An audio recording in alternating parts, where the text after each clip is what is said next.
the History Channel original podcast. History This Week, October 1955. I'm Ben Dickstein. So for our regular listeners, I want to note up top that I'm normally behind the scenes, producing the show. But recently, I got the opportunity to go to Denmark, specifically Billund, Denmark, to visit the world headquarters of Lego. This is the Lego factory. Sorry, wait, I don't have to yell. This is the Lego factory, where 20 billion Lego bricks and parts are produced every year. The factory floor has dozens of these plastic injection molding machines, basically shooting hot plastic into the shape of various Lego elements, letting them cool off, and then dropping them onto conveyor belts, which feed into these huge bins full of Lego.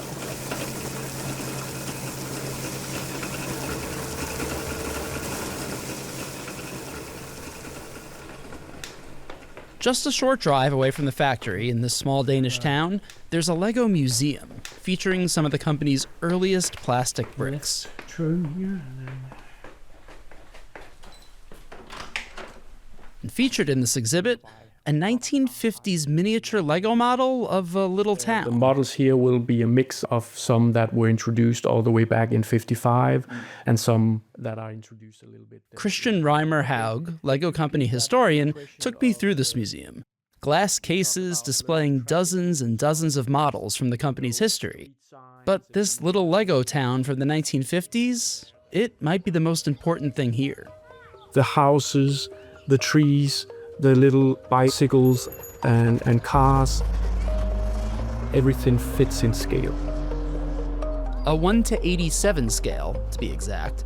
And this Lego set, which is called the Town Plan, it really captures kids' imaginations back in the 1950s.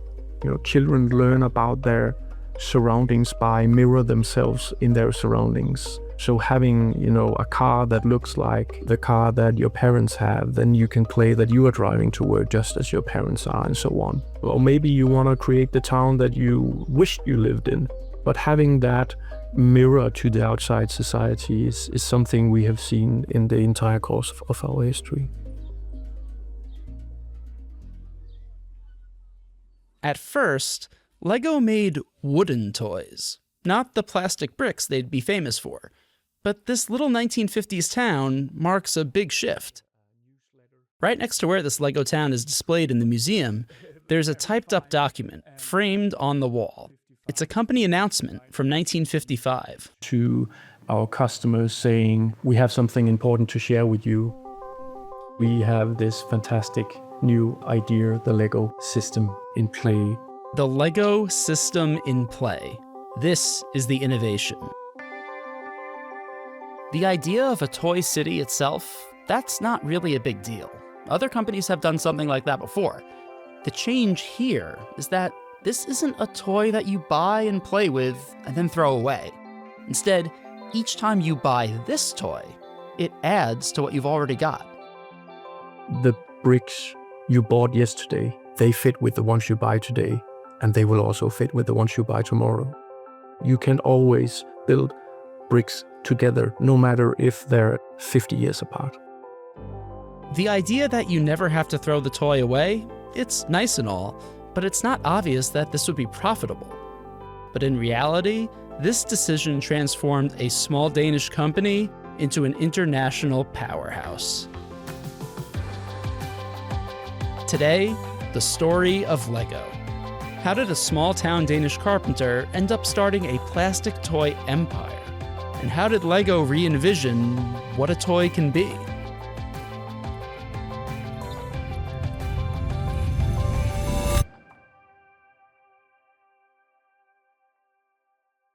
The Lego Museum is actually part of one of the first buildings the company ever constructed here. Off to the side, there's an office, preserved as it was decades ago.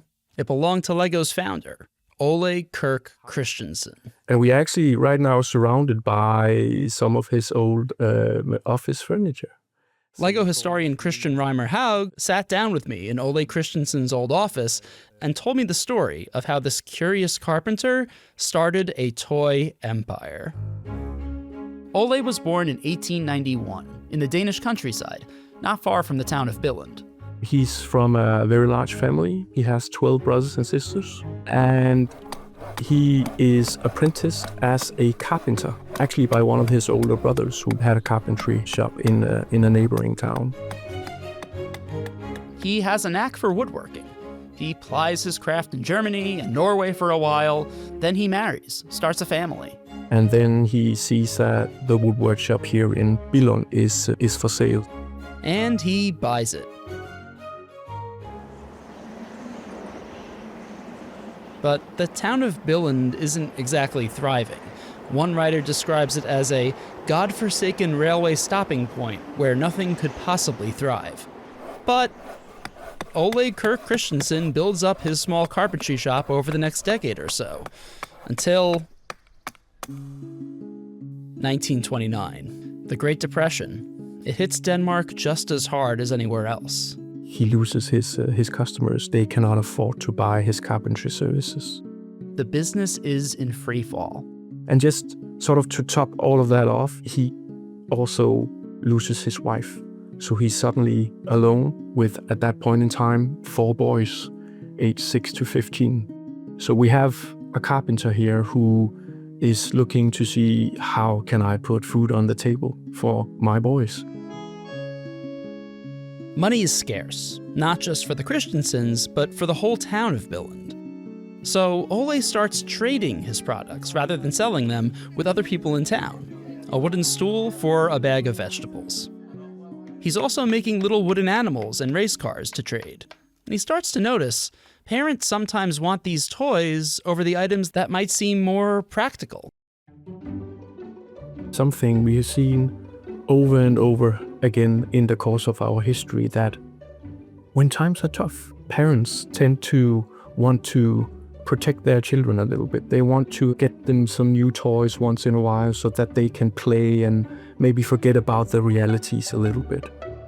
This growing interest in toys also drives home another important business practice: maintaining quality. In the 30s, when he was starting this business of kind of going door to door and trying to sell these wares, Daniel Konstanski is historian for Blocks magazine. There was nothing there. I mean, you've been there, it's small now. Back then, it was, this poor man was walking miles upon miles to a very small subset of potential customers. Like, one mistake, one lack of quality product, and they would remember. Apparently, Christensen is able to maintain these standards because the toys are a hit. So he decides to lean into this side of the business, and now his company needs a new name. If I am now a toy manufacturer, then Billund Wood Workshop might not be the most catchy name. Let's see if we can come up with a better name. Ole tells his small team of employees, whoever comes up with the best name for this toy company gets a bottle of my homemade wine. He does not like any of the suggestions. No one wins the contest. But in 1934, he invents a name on his own, combining the 2 Danish words leg and godt, meaning play well. Leg godt, leg go. Unbeknownst to Ole, Lego is also a Latin word. Its translation, I assemble. Making mistakes, learning from them, will lead you to the best end result. Over in the Lego exhibit, down the hall from Ole's office, Kristian shows me some of the wooden toys Lego starts to produce in these early years. Doll carriages, yo-yos, but mostly animals. Elephants, squirrels, rabbits, and ducks. Lots of ducks. We have had many different wooden ducks. Most of these ducks look like mallards, I think. I don't know, I'm not a duck expert. But I can say that they definitely don't have feet. They're mainly on wheels. When you pull them along, they will open and close the mouth, the beacon, and some of them could also actually make like a quack sound. My favorite product in this entire exhibition is right here. It's some sort of ladybug, I guess, with very big feet and pants and thin wobbly arms. And I love it so much because I've been looking at this product for 15 years. I've been working here for 15 years. I still have no clue what's going on. Over the next few years, heading into the 1940s, Lego does pretty well. It's a solid family business. Ole is getting his sons involved too. But then they have to adapt again. World War II comes to Denmark. It's occupied by the Nazis for nearly the entire war, and they cut off most imports, which actually leads to increased demand for the Lego company. Remember, the Depression showed that when times are tough, toys are still important. And the company is meeting this new demand until... It's some sort of electricity malfunction. And the whole workshop was destroyed by fire. On March 10th, 1942, the Lego workshop burns to the ground. Insurance doesn't cover the loss. It is a devastating setback. But in hindsight, it presents an opportunity, a fresh start.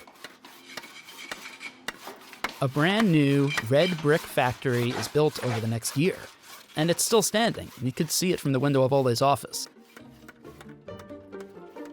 This new factory lets the company churn out wooden toys by the hundreds, and it becomes clear that Lego is ready to evolve, take the next step. We do see Ole being curious when it comes to introducing a new material. A new material, plastic. Hey everyone, this is Ben from the History This Week team. All through history, people have searched for ways to understand the mind. From ancient philosophers debating the soul, to Freud sketching theories in Vienna. Today, we know a lot more about how our brains work, but getting help can still feel like it's stuck in another century. That's why I like Rula. Taking care of your mental health shouldn't be harder than taking care of your body. Pull a muscle, you see a doctor. Feeling anxious, burnt out, or stuck, that's where Rula comes in. Rula makes therapy simple, affordable, and fast. They work with most major insurance plans, and the average session copay is just $15, about the price of lunch. You answer a few quick questions, and Rula matches you with a licensed, vetted therapist who actually fits your needs. You could be talking to someone as soon as tomorrow. Rula isn't just a directory. They stick with you, help you schedule, and make sure you're making progress. With over 15,000 therapists and psychiatrists nationwide, you're not rolling the dice. For me, therapy's been a huge help, especially in the middle of tight deadlines or under creative pressure. It's where I can slow down, clear my head, and actually make sense of things. I've had moments where I've thought, I'll deal with this later, and later turned into months. Having an easy way to talk about stress, like with Rula, would have made a big difference. Thousands of guys have already used Rula to finally get the care they needed. Don't keep putting it off. Go to rula.com/HTW and get started today. That's RULA.com/HTW. Take the first step, get connected, and take control of your mental health. As World War II rages, raw materials start to run thin in Denmark. We are actually struggling finding enough high-quality wood. Wood, which, if you're a wooden toy company, is pretty important. But a new technology has emerged with the war: plastic. It's used in combat to make things like telephones and radios, and on the home front, plastic is used in buttons, handles, cups, and plates. So Ole decides he's going to check it out for himself. He attends some demonstrations of these plastic injection molding machines, and he is really, really intrigued, and he can see that this material has reached a quality that is very suitable for toy production. Daniel Konstanski says, after the war, Ole orders what will be one of the first plastic injection molding machines in all of Denmark.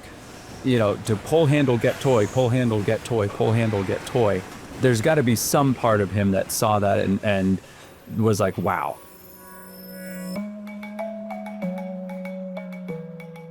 The machine comes from the United Kingdom, and along with it, some samples to show what it can do. One of them was designed by a man named Hilary Fisher Page for his toy company, Kittycraft. It's called the Self-Locking Building Brick. It's one of many construction toys on the market. There is a history of block-based toys, whether they are wood and even some in early plastic. We have examples of them popping up, in different places. There's Kittycraft in the UK, Build-O-Brick in the US, among others. So you might be asking yourself, did Ole Kirk Christensen steal the idea for the Lego brick? Daniel Konstanski says absolutely not. If I had $5 for every time I've seen an article claiming like, oh, Lego stole the idea for the brick, I'd go out for a very nice dinner every night this week. And I don't see it that way at all, right? We always put those types of stories through our modern context. You know, this was rural Denmark. All these types of things were kind of popping up, and there were ideas that people built off of each other in this toy industry all over the place. It may not have been the type of thing where, you know, Ole Kirk popped up in bed at night and was like, oh, I have this brilliant idea that no one else has ever thought of and that I have not seen any examples of ever. But in terms of the iteration and all that, those types of ideas always evolve.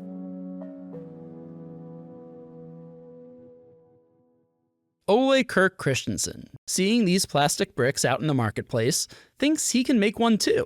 Maybe one that's even better. So in 1949, he introduces Lego's first plastic brick. Automatic binding brick is the name of our first plastic brick. But they only bind in the loosest sense of the word. So really what those early bricks were was kind of guided stacking, where you could put those, you could put them on, they wouldn't slide off of each other. These stacking, binding bricks come in small packages of red, white, yellow, and green that let you build something like a house with some windows and doors. But if you flipped this creation upside down, it would fall apart. You can build these simple square houses and so on with bricks like that. But yes, they will tend to fall apart easily because of that lack of the ability to stick together. At first, this brick is just one of many products.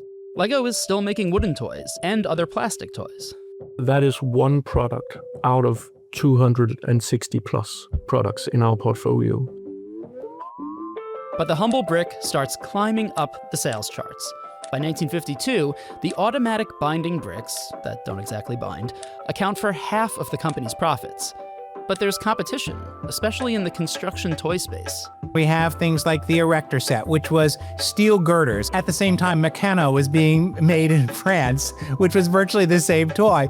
That's Chris Byrne, an author and historian professionally known as the Toy Guy. Tinker Toy, which was rods and spools invented by Charles Pajot. The other one, Lincoln Logs, which was created by Frank Lloyd Wright's son.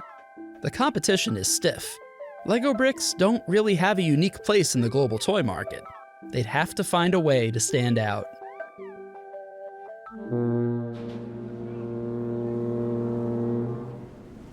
It's January of 1954, and Ole's son, Godfred Kirk Christensen, is on a ferry in the North Sea. He helps run the family business, and he's on his way to England for a toy fair.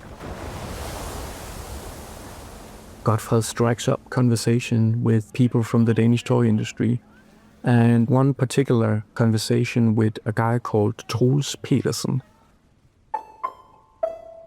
Troels Petersen is a buyer for Magasin du Nord, Copenhagen's largest department store. And like colleagues do, Troels is complaining. He's fed up with the toy market. It's so fragmented. And he struggles making beautiful window displays because nothing fits in scale. It's a little bit of this, a little bit of that. And says there's just no system in toys. And that really triggers Godfred.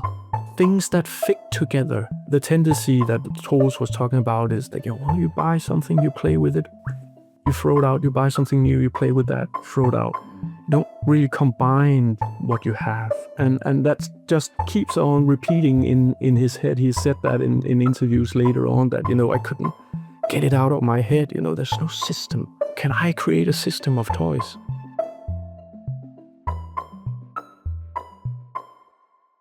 When he returns to Billund, Godfred gets to work on this question. Which of Lego's toys is the best candidate to make a system? What does a system even look like? He lines up all of these 260 plus products and goes through everything. And the one product he feels has the possibility of becoming a system are the hollow plastic bricks. And that, in 1955, become the Lego system in play. There are two sides to the system in play, according to Daniel Konstanski. The first is more philosophical. You need to bring a system to how you think about toys as a product. Godfred literally sits down and writes what he calls his principles of play. That the toys are limited in size, but allow for a huge amount of imagination. That they're affordable, durable, for both boys and girls. That it is always applicable, which is an incredible insight to have had that long ago, right? And that absolutely played out because, Lego bricks keep finding new application and new popularity in each subsequent generation. So he laid down these kind of principles. It's really more a way to think about how we generate ideas for toys, how we approach the products, that it was kind of a system of thought. Then there's the other side of the system, the toy itself, that all Lego components will work together. And that's best demonstrated by the first Lego system product, launched in October 1955, that town plan. You've got the maps, and you've got the buildings that go on it, and you've got the little figures that are scaled to it, and every subsequent product is designed that same way. It's all designed to work together as a system.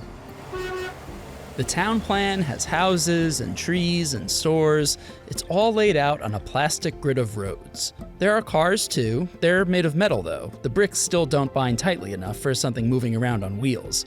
But for a toy, you could say this town is pretty accurate. There are street signs so that you could also learn about traffic rules, learning through play. And there's just one thing lacking still. What is that? Stability. The bricks still don't really stick together. And no one at Lego seems to know how to make it happen.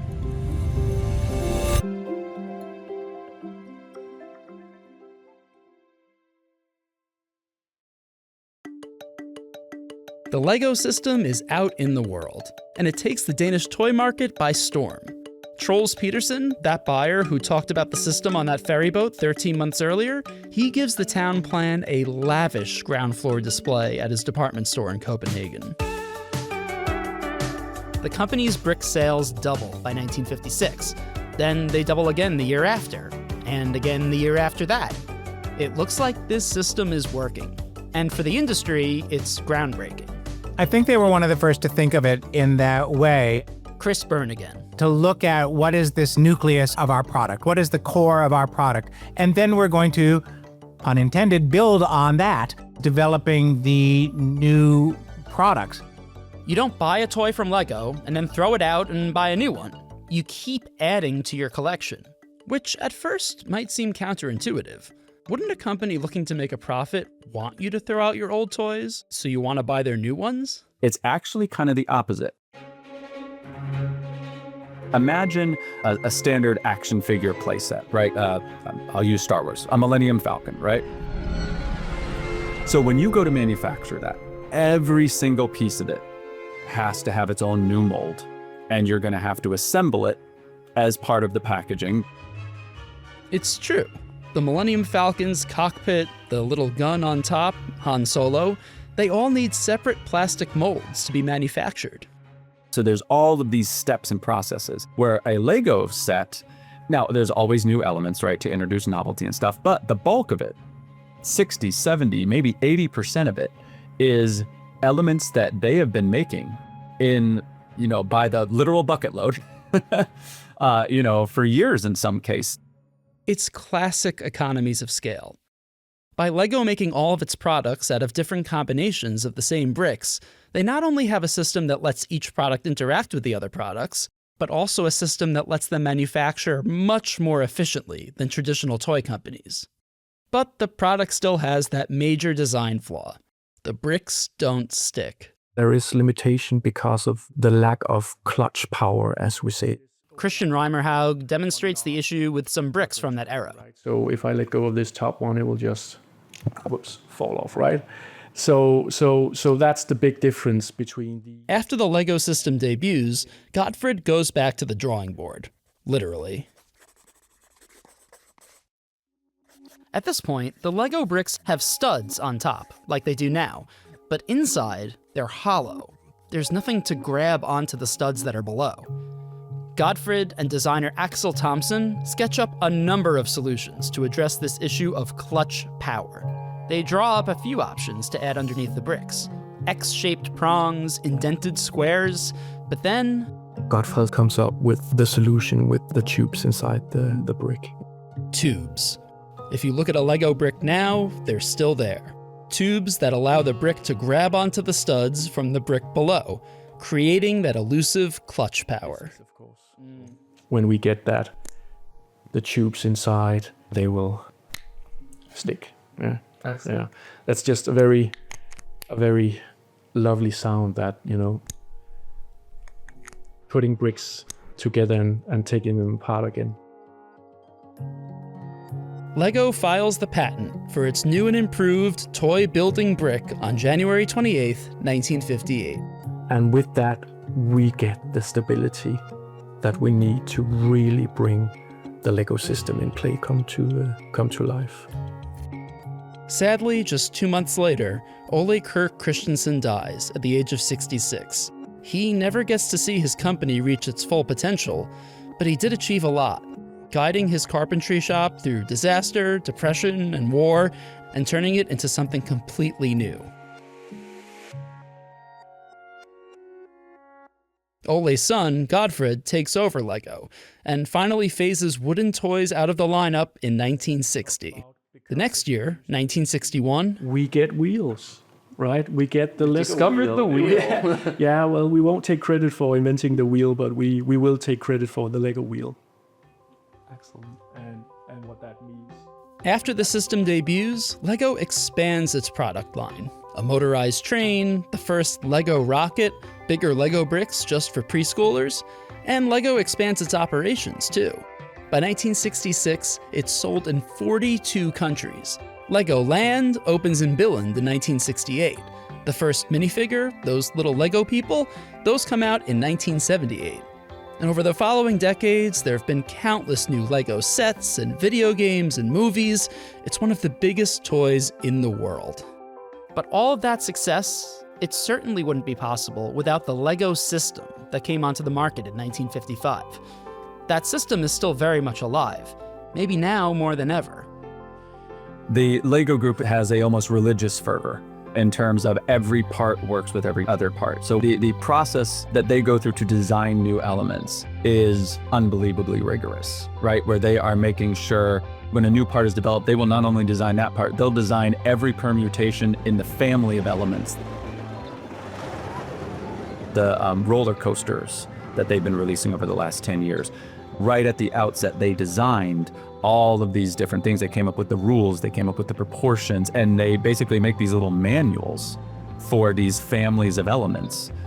So the first year they didn't have loops, but those loops had already been thought of, conceived, and so they worked perfectly with every other piece of track because they had thought through all of that from the get-go. So that's one of many ways that they keep the system alive today, where they are very, very careful about what they add and very intentional about what they do with it. The Lego system is so good, you might not even realize it's there. That is not an accident, right? They want to make this playground, this walled garden, so perfect that when you grab a piece, it's going to attach. You don't even think about it. And that doesn't seem like it's going to change anytime soon. Since this episode started, the factory in Denmark has produced 900,000 Lego pieces.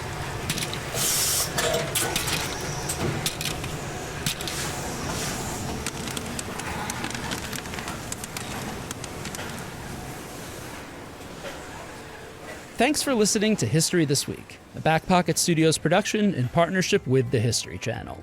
To stay updated on all things History This Week, sign up at historythisweekpodcast.com.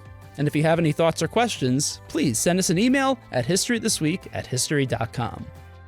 Special thanks to our guests, Kristian Reimer Hauge, corporate historian at the Lego Idea House, Daniel Konstanski, historian for Blocks Magazine and author of The Secret Life of Lego Bricks, the story of a design icon, and Chris Byrne, researcher, historian, and the toy guy. We also want to thank Dana Goldsmith, Andreas Fries, and Roberta Cardazzo at Lego for their help with this episode. This episode was produced, hosted, and sound designed by me, Ben Dickstein, and story edited by Sally Helm.